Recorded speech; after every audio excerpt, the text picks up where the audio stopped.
성도 여러분 안녕하십니까? 오늘 저녁에는 사도행적 30장 높은 표준에 도달하도록 부르심이라는 제목으로 고린도 전서에 의한 내용으로 계속 이어지고 있습니다. 그런데 제목이 참 우리의 마음에 와닿습니다. 어떤 표준이에요? 높은 표준에 도달하도록 부르신다. 고린도 교회에 보내는 그 기별 속에서 우리의 오늘 영적 교훈을 생각해 보도록 하겠습니다.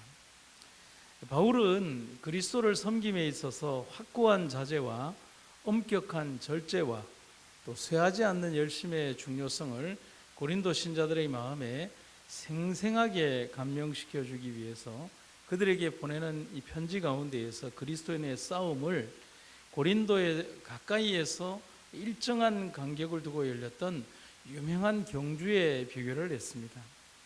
이 경기에 참여하는 사람들은 엄격한 훈련은 물론이고 경기력을 저하시키는 어떤 형태의 부절제도 삼가했습니다. 그런 각고의 노력은 물론 정직한 경기를 치른 후에 경기에서 우승하는 사람은 영광과 또 명예를 거머쥐게 됩니다. 그런데 그 승리가 혼자만의 승리가 아니라 그의 가족 또 그가 속한 지역의 사람들의 기쁨이 됩니다.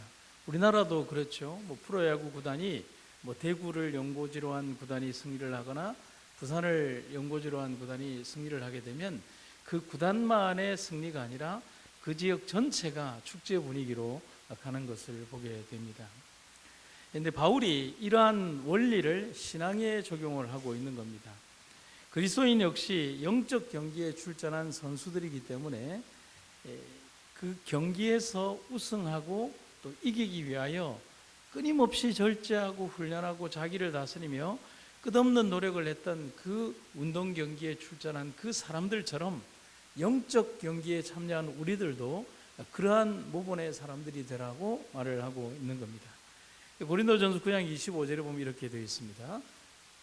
이기기를 다투는 자마다 모든 일에 절제한다. 경주자들이 당일 하루의 경기를 위하여 수년의 세월을 수고를 합니다. 그렇다면 우리는 영원한 승리를 위해서 어떤 수고와 노력과 절제를 해야 할까요? 그들의 영원한 이익이 걸려있는 그리스도인들이 식욕과 정욕을 이성과 하나님의 지배 아래 두는 것은 얼마나 더 중요한 일인가? 그리스도인들은 결코 오락과 사치와 안일로 인하여 그의 주의를 다른 데로 돌리지 말아야 한다. 그의 모든 습관과 정욕은 가장 엄격한 훈련을 받아야 한다. 하나님의 말씀의 가르침에 의하여 개발되고 그분의 성령의 지도를 받는 이성이 마음의 고삐를 잡아야 한다. 그런데 바울이 특별히 고린도 교회에 이러한 말을 하는 이유가 있습니다. 우리가 여러 번 언급했지만 고린도 교회가 가지고 있는 지리적 환경 그리고 도덕적 상태 또 그들의 어떤 근본적인 어떤 삶의 그 배경이 있기 때문에 그렇다는 사실입니다. 그들은 아주 안 좋은 환경에서 신앙을 받아들였고 우상숭배가 범람한 지역에서 그들의 신앙의 토대가 시작이 되었습니다. 그래서 여하한 어떤 삶의 어떤 기반으로는 과거의 옛 습관을 끊어내는 것은 대단히 어렵다는 사실을 바울은 알고 있는 겁니다. 또한 그런 문제 때문에 지금 바울에게 편지가 왔고 또 바울 역시도 그러한 편지를 하고 있기 때문인 것입니다.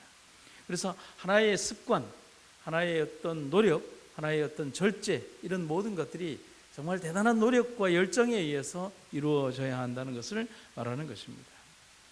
우리는 최후의 승리를 위해서 마지막까지 완주하는 백성들이 되어야 됩니다.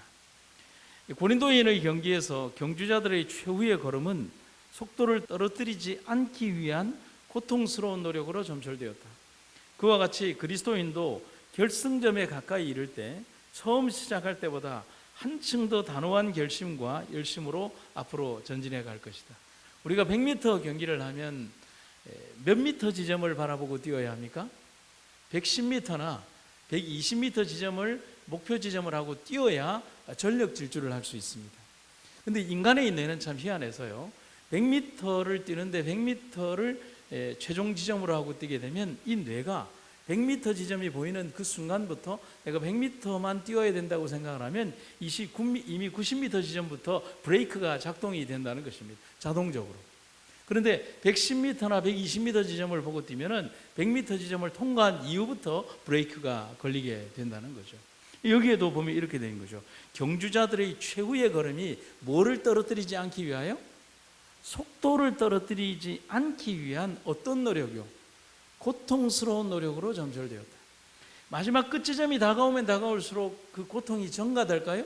당연히 증가되죠. 왜냐하면 마지막 피치를 올려야 되는 그 고통은 힘들다는 사실입니다. 하지만 더한 노력과 더 단호한 결심과 더 강한 노력으로 마지막 결승점을 통과하기 위한 노력을 기울이라고 말을 하고 있는 겁니다. 몇 가지를 한번 생각해 보겠습니다. 첫 번째는 우리가 높은 표준에 도달하도록 부르심에 대하여 준비하는 것은 영혼을 위하여 준비해야 하는 겁니다. 바울은 그리스도인들이 얻게 될 면류관이 얼마나 존귀한 것인가를 이렇게 비교적으로 말을 하고 있습니다. 저희는 썩을 면류관을 얻고자 하되 우리는 썩지 아니할 것을 얻고자 하노라. 당대의 경주자들이 승리 뒤에 얻는 것은 나뭇잎으로 만든 면류관이었습니다. 이거 사라지나요? 얼마 있지 않아서 사라집니다. 얼마 있지 않으면 시들고 마는 거죠. 하지만 그 하찮은 면류관을 위해서 그들이 흘려야 하는 노력은 상상할 수 없는 일이었습니다. 오늘 여러분들이 당장에 돌아가시면서 혹은 집에 가셔서 장미란 선수의 손이라고 한번 쳐보시면 이렇게 두껍게 있는 그 손에서 얼마나 많은 노력과 바벨을 들었던 그 손에서 두껍게 베어 있는 그 장미란 선수의 두꺼운 이 굳은 살이 보이는 겁니다. 단 하루의 그 경기를 위해서 4년간의 그 수없이 많은 땀과 노력, 아니 그의 인생 전부 다가 놓여있는 노력이 그 올림픽의 한순간을 위하여, 그 한날의 한 시간을 위하여 그 많은 노력을 기울였다는 겁니다. 그처럼 그런 신앙의 노력을 우리 역시도 신앙의 노력을 위하여, 영혼을 위하여 우리는 해야 한다. 그래서 바울은 히브리서에서 이렇게 얘기를 합니다. 모든 무거운 것과 얽매이기 쉬운 죄를 벗어버리고 인내로서 우리 앞에 당한 경주를 경주하며 믿음의 주여도 온전케 하시는 이인 예수를 바라보자. 히브리서 12장 1절과 2절에 있는 이 내용을 고린도서와 매칭을 하면 정말 이 어렵고 힘든 이 경주의 마지막 순간까지 우리가 가기 위하여 얼마만한 인내와 노력과 열정과 절제와 힘과 그러한 일들이 필요한가를 바울은 얘기해 주고 있다는 겁니다. 시기심, 악의, 악한 생각, 악한 말, 탐심, 이런 것들은 그리스도인이 불멸의 생명을 얻기 위하여 성공적으로 경주하고자 할 경우 반드시 버려야 할 무거운 짐들이다. 죄악으로 인도하고 그리스도께 욕을 돌리는 모든 습관이나 행위는 어떤 희생을 하더라도 반드시 뭐 해야 한다? 버려야 한다. 영원한 의의 원칙들을 범하는 그 어떠한 사람에게도 하늘의 축복은 함께할 수 없다. 42.195km를 뛰는 마라톤 선수나 혹은 긴 여정을 진행하는 어떤 선수들이나 혹은 스포츠 경기에 참가하는 모든 사람들에게 있어서 가장 필요한 것은 뭐냐면 불필요한 모든 것들은 다 버립니다. 우리에게도 무거운 짐이란 뭘까요? 우리를 뛰지 못하게 하는, 영적 싸움에 나가지 못하게 하는 더러운 것들, 시기심, 악한 생각, 악한 말, 탐심, 이러한 모든 것들은 우리들이 기필코 버려야 되는 그러한 무거운 짐들이다 라고 말을 하는 것입니다. 이어지는 권면에서 아주 중요한 한 가지 요소를 다시 한번 우리들에게 이렇게 권면을 합니다. 마음속에 품은 한 가지 죄는 품성을 타락시키고 다른 사람들을 그릇된 길로 인도하기에 넉넉하다. 어떤 죄요? 마음속에 품은 몇 가지 죄라고 합니까? 한 가지 죄가 나를 포함한 여러 사람들을 그릇된 길로 인도하기에 뭐하다고요? 넉넉하다라고 하는 겁니다. 무언가를 무너뜨리기 위해 100이라는 힘 전부 다 필요하지 않습니다. 중요한 몇 군데를 건드리면 중심이 무너지면 넘어지게 되겠죠. 그렇게 바울은 아주 중요한 원리를 말하고 있는 겁니다. 하지만 믿음의 경기와 세상의 경기가 다른 점이 있죠. 그것은 아무리 노력을 한다고 해도 경기에서 1등은 딱 한 사람밖에 얻지 못하는 영광이지만 그리스도인의 믿음의 다른 박질 경기는 조건을 갖춘 사람은 한 사람도 경기 끝에 실망하지 않을 것이라는 것이 하나님 약속이라는 사실입니다. 운동을 잘하건 운동을 못하건, 혹은 내가 믿음이 대단히 있었던 것처럼 보이건 아니건 간에 성실한 마음으로, 그리고 하나님 앞에 간절한 마음으로 하나님 앞에 탄원하는 그런 사람들은, 그 모든 사람들은 그 어떤 사람이라도 하나님께서 다 부르시고 승리하게 해주신다는 것입니다. 이것이 천국의 셈법인데, 우리가 이것을 어디에서 보느냐 하면 포도원에 들어가서 일하는 사람들의 그 포도원 주인의 그 부르심과 같다는 것이에요. 오전 9시에 들어간 사람, 11시에 들어간 사람, 1시에 들어간 사람, 3시에 들어간 사람, 5시에 들어간 사람, 모든 사람에게 똑같은 셈이 주어졌나요? 여러분, 이런 셈 주면 여러분들 좋아하십니까? 안 좋아하십니까? 당연히 안 좋아하죠. 그런데 천국의 셈법은 다르다는 것 사실입니다. 이것이 바로 우리의 노동에 대한 대가로 주어지는 것이 아니라 주인이 우리에게 은혜로 주는 하나의 셈법이기 때문에 우리의 셈법과 천국의 셈법이 다르다는 사실인 겁니다. 그래서 우리는 아멘으로 감사하게 되는 겁니다. 열렬하고 끈기 있는 사람들은 성공하지 못할 사람이 아무도 없을 것이다. 아멘입니까? 경기는 빠른 사람의 것이 아니고 싸움은 강한 사람의 것이 아니다. 가장 강한 사람과 마찬가지로 가장 약한 성도도 불멸의 영광의 면류관을 쓸 수 있다. 하나님의 은혜의 능력을 통하여 그들의 생애를 그리스도의 뜻에 일치시키는 사람들은 모두 승리하게 될 것이다. 아멘입니다. 여기 있는 표현 중에 제가 참 너무 좋았던 것은 그겁니다. 싸움은 강한 자의 것도 아니고 또 빠른 사람의 것도 아니다.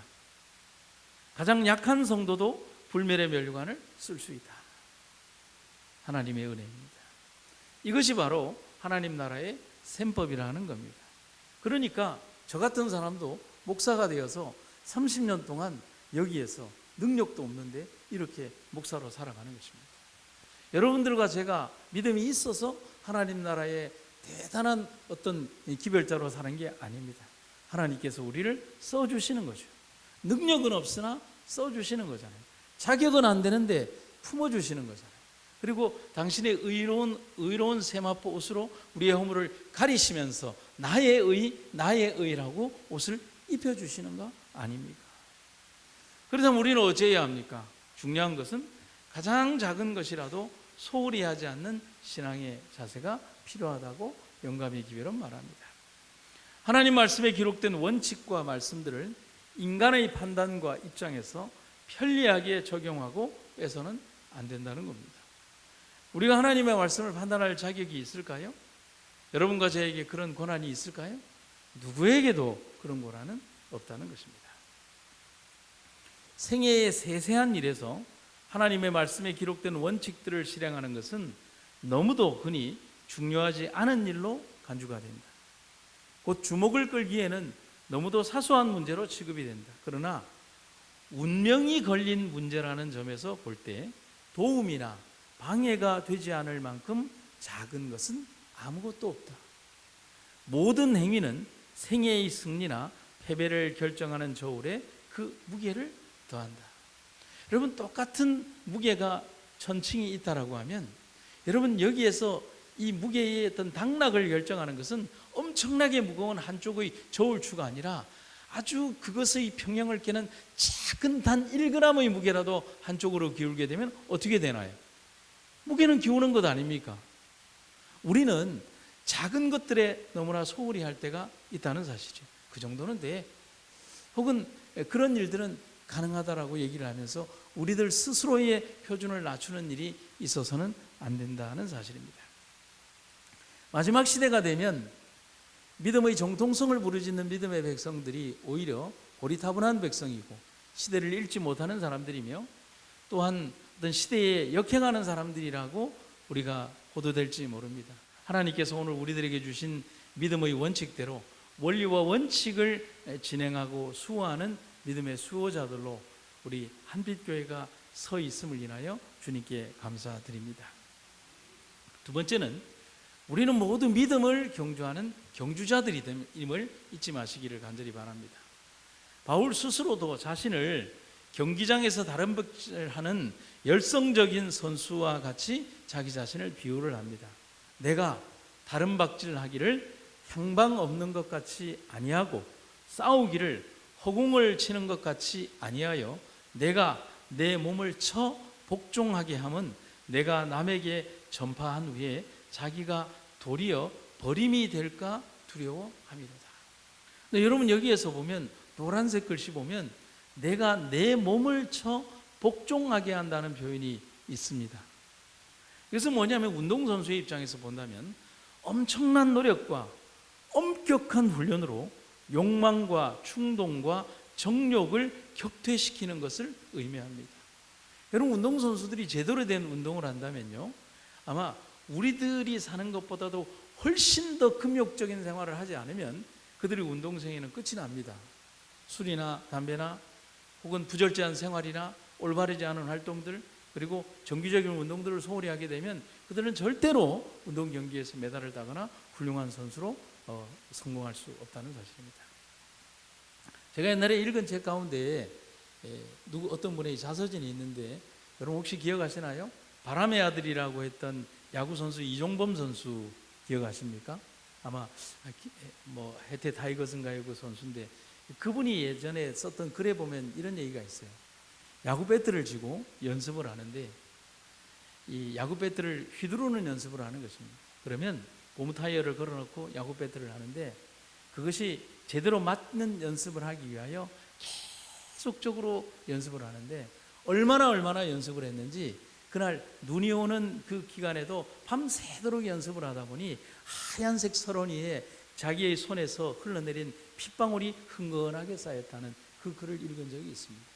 그것이 천재 타자를 만든 것이 아니라 열정 있고 노력 있는 타자가 하나의 선수로 성장해가는 과정이었다는 사실입니다. 열매는 우연히 만들어지는 게 아니라는 사실이죠. 그래서 바울은 만일 그가 믿고 전파한 원칙들을 자신의 생애에 적용시키지 않는다면 다른 사람들을 위한 그의 노력은 헛되리라는 사실을 깨달으면서 자기 자신이 복음을 전하면서 말만 전하는 것이 아니라 내가 바로 그러한 말씀의 원칙대로 살아가며 그들에게 전파하는 삶을 산다고 얘기를 하는 것입니다. 그의 말과 감화와 자기 만족에 빠지기를 거절하는 태도는 그의 신앙이 단순한 선언만이 아니요 날마다 하나님과 산관계를 유지할 수 있음을 보여주어야 했다. 그가 언제나 바라고 얻기 위하여 열심히 노력한 한 가지 목표는 믿음으로 하나님께로부터 난 의였다. 그는 단순히 말만 하는 사람이 아니라 삶과 생애에서 또 하나님과 산관계를 유지하면서 사람들에게 보여주는 삶이었다는 사실입니다. 한 이 구절을 연이어서 한번 읽어봅니다. 바울은 악에 대한 그의 투쟁이 생명이 지속되는 한 끝나지 않으리라는 사실을 알았다. 저는 오늘 설교를 준비하면서 이 구절을 읽으며 참 많은 충격과 또 생각을 하게 되었습니다. 바울의 생각을 화인 여사의 글을 통하여 한 것인데 다시 한번 읽으면요. 바울은 악에 대한 그의 투쟁이 언제까지요? 생명이 지속되는 한 끝나지 않으리라는 사실을 알았다. 결코 자신을 둘러싼 사단의 방해와 유혹이 결코 한순간도 사라지지 않을 것이라는 사실. 언제 사라질 것이라고요? 자기의 생명이 사라지는 날 사라질 것이다. 여러분 바울만 그럴까요? 우리의 생애도 그렇다는 사실입니다. 그렇기에 그는 그의 말과 행실 이 모든 것을 누구 아래 두기를 원했을까요? 성령의 지배 아래 두기를 원했다는 사실입니다. 왜냐하면 그 방법밖에 없기 때문에 그랬다는 겁니다. 또한 바울은 자신뿐만 아니라 고린도 신자들의 생애에서도 또 그 성도들도 영생을 위한 경주에서 승리하려는 성실한 목적이 나타나기를 원했습니다. 그래서 바울은 날마다 하나님의 거룩한 법을 따르며 무거운 짐을 벗어버리고 그리스도 안에 있는 완전한 목표를 향하여 우리 함께 나아가자고 고린도 성도들에게 호소하고 있는 겁니다. 오늘날의 고린도 성도인 우리들에게도 바울은 그렇게 호소하고 있습니다. 세 번째는 바울이 이렇게 호소를 합니다. 돌아가지 마라. 광야의 역사에서 배우는 뼈저린 교훈을 잊어버리지 말라고 합니다. 그토록 놀라운 은총에도 불구하고 이스라엘은 광야 생활 내내 애굽으로의 회귀를 시도하는 사단의 계획에 많이 넘어졌습니다. 이스라엘 백성들 스스로가 그런 계획을 한 게 아니라 사단이 그들에게 얘기하는 그러한 유혹에 끊임없이 그들은 유혹에 넘어갔다는 사실이에요. 그래서 사도가 무슨 권면을 하고 있냐면 고린도 교인들에게 너희들 믿음 자랑하지 말라 그러면서 이런 얘기를 합니다. 그런즉 선줄로 생각하는 자는 넘어질까 조심하라. 이 무슨 말입니까? 교만하지 말라는 거예요. 여러분, 제가 참 부끄러운 얘기 하나 할까요? 옛날에 이제 시골에서 목회를 할 때, 이 아주 사소한 얘기인데요, 그런 경험이 있었어요. 목회를 할 때 저희 교회에 이제 삼육식품에 근무하는 우리 집사님들이 많았어요. 그러니까 가끔씩 이제 삼육식품에 이제 방문 겸 놀러를 가면, 점심시간 때 가면 그 직원들이 무슨 운동을 많이 했냐면 족구를 많이 했습니다. 근데 여러분 아시다시피 저는 족구를 참 못해요. 그런데 우리 집사님들이 덩치가 좋아요. 1m 80짜리가 몇 명 있고 그러니까 그 사람들이 잘하니까 내가 굉장히 족구를 잘하는 줄로 착각을 하는 거예요. 왜냐하면 그들이 잘해서 나를 이렇게 커버해 주는 거잖아요. 그런데 너무 잘해주니까 제가 앞에서 조금만 해도 점수가 나고 하니까 내가 정말 족구를 잘하는 줄 알고 뭐라고 이렇게 얘기를 했냐면, 앞에 이제 다른 교회 연합으로 된 팀들과 족구를 하는데 우리가 너무 이기니까 제가 이렇게 얘기를 한 거예요. 땀이 안 난다라고 얘기를 한 거예요. 여러분, 이 말에 어떤 느낌이 오십니까? 여러분이 상대팀이라면 기분이 어떠세요? 기분이 굉장히 나쁩니다. 근데 저는 그게 내 자랑을 하고 싶어서 한 것 같아요.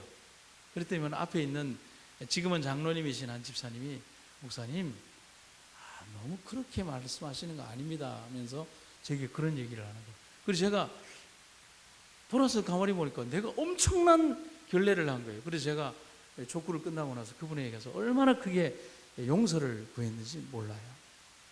여러분, 저는 아무것도 아니잖아요. 저는 그 사람들에게 그냥 가리워진 빛인데 제가 잘한 줄로 알았던 거예요. 믿음도 그래요. 내가 엄청난 믿음이 있는 줄 알아요. 근데 착각하면 안 되는 거예요.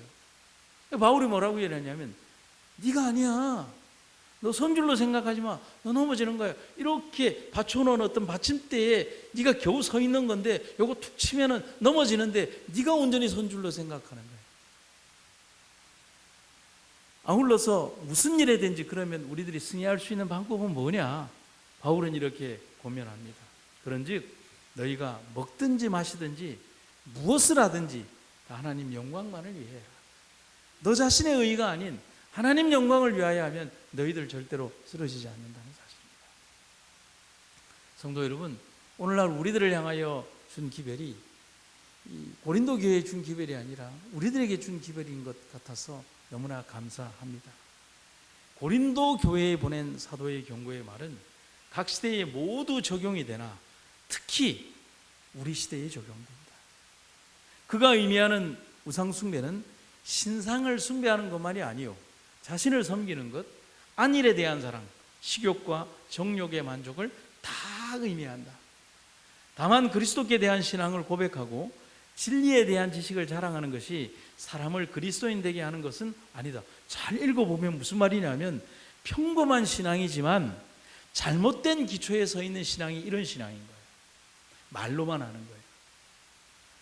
이목과 기호를 만족시키려고 노력하며 방종을 시인하는 신앙은, 방종을 수용한다는 표현이 더 맞겠죠. 방종을 수용하는 신앙은 그리스도의 종교가 아니다.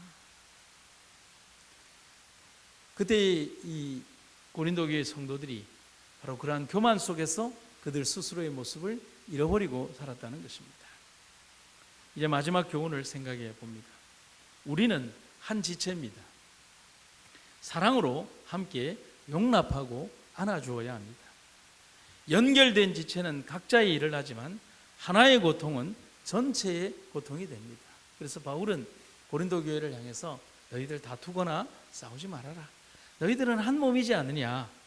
그러면서 이 고린도전서 13장 사랑장이 왜 굳이 고린도전서에 있어야 하는 이유는, 그게 멋진 말로 고린도서를 꾸미기 위해서가 아니라 고린도교회에 꼭 필요한 기별이었기 때문에 고린도전서 13장인 사랑장이 거기에 있다는 것입니다. 내가 사람의 방언과 천사의 말을 할지라도 사랑이 없으면 소리나는 구리와 울리는 꽹과리가 되고, 내가 예언하는 능이 있어 모든 비밀과 모든 지식을 알고 또 산을 옮길 만한 모든 믿음이 있을지라도 사랑이 없으면 내가 아무것도 아니요 내가 내게 있는 모든 것으로 구제하고 또 내 몸을 불사르게 내어 줄지라도 사랑이 없으면 내게 아무 유익이 없느니라. 고린도전서 13장은 정말 엄청난 이야기를 우리들에게 하고 있는 거예요. 인간적인 판단과 생각과 열정과 그 모든 사상들이 아무런 필요가 없다는 거예요. 그 마음속에 원대한 그리스도의 사랑이 우리의 마음을 지배하지 않으면 우리는 헛된 믿음 속에 살아갈 수 있다는 사실입니다. 그리고 또 다른 권면은 이거죠. 우리는 부활을 예비하는 사람들이다. 부활이 없다면 아무런 의미가 없는 존재들이다. 맞죠? 우리는 이생에서의 삶이 목적이 아니라 이 죽음 너머에 준비한 영원한 삶을 준비하는 사람들이 우리들 아닙니까? 그래서 바울은 이런 얘기를 합니다. 죽은 사람의 부활이 없다면 그리스도께서도 다시 살리심을 받지 못한 채 아직 죽은 상태로 계셔야 할 것입니다. 만일 그리스도께서 다시 살리심을 받지 못한 채 아직도 죽은 자들 가운데 그대로 계신다면 우리가 전한 것은 아무 쓸모없는 헛된 것이며 여러분의 믿음 또한 헛된 겁니다. 그러나 이제 그리스도께서 죽은 자 가운데에서 다시 살아 잠자는 자들의 첫 열매가 되셨습니다. 아멘입니다. 우리는 그렇게 잠자는 자들의 첫 열매가 되신 둘째 아담이신 예수 그리스도를 믿는 믿음을 통하여 하늘의 큰 은혜 가운데 거하는 우리가 되기를 간절히 바라는 것입니다. 이제 우리 마지막 교훈을 한번 생각해 보겠습니다. 사도는 고린도 형제들의 마음을 부활의 아침에 있을 승리로 이끌었다는 겁니다. 사도의 기별은 강력했지만 우리가 고린도 이 기별의 마지막을 보면 화인 여사는 바울의 그 고민을 마지막 이 내용으로 담고 있습니다. 사도의 마음이 끝까지 무거웠다라고 얘기합니다. 그 이유는 연약한 이들에 대한 사랑 때문에 바울은 마음이 아팠어요. 그것은 바울이 예수님의 마음을 가졌기 때문일 것입니다. 왜 바울은 마음이 아팠을까? 지난 시간에도 말씀을 드렸죠. 자기의 글이 혹시나 다른 사람들에게 아픔을 주는 것은 아닐까? 격려를 한다고 준 이 글이 그들의 격려를 꺾는 것은 아닐까? 그들에게 훌륭한 기별을 준다고 준 이 기별이 그들의 삶의 신앙에 도움이 되지 않으면 어쩌나 하는 노심초사하는 마음으로 화인 여사의 글을 보면 내가 이 글을 쓰는 것을 포기해야 될 만큼 고민을 했다라고 기록이 되어 있는 것입니다. 이 시대를 위한 그분의 사업의 짐을 진 하나님의 종들은 대사도의 몫으로 주어졌던 수고와 투정과 애타는 염려에 대하여 알 것이다.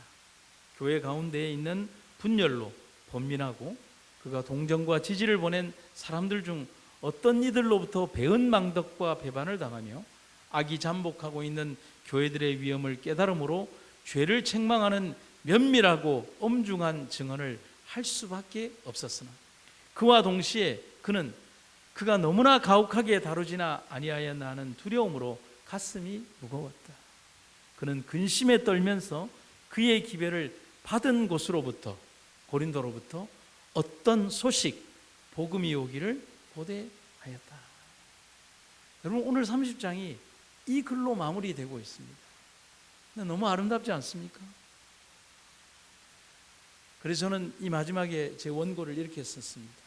바울의 근심은 사랑입니다. 그리고 바울의 근심은 기대입니다.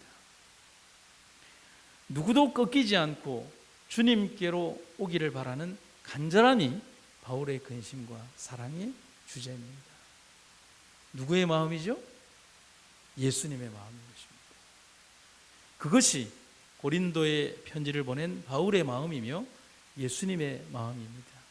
이 마음이 오늘을 사랑하는 우리들에게 그대로 다 전달되기를 주님의 이름으로 축원합니다. 말씀을 마치겠습니다.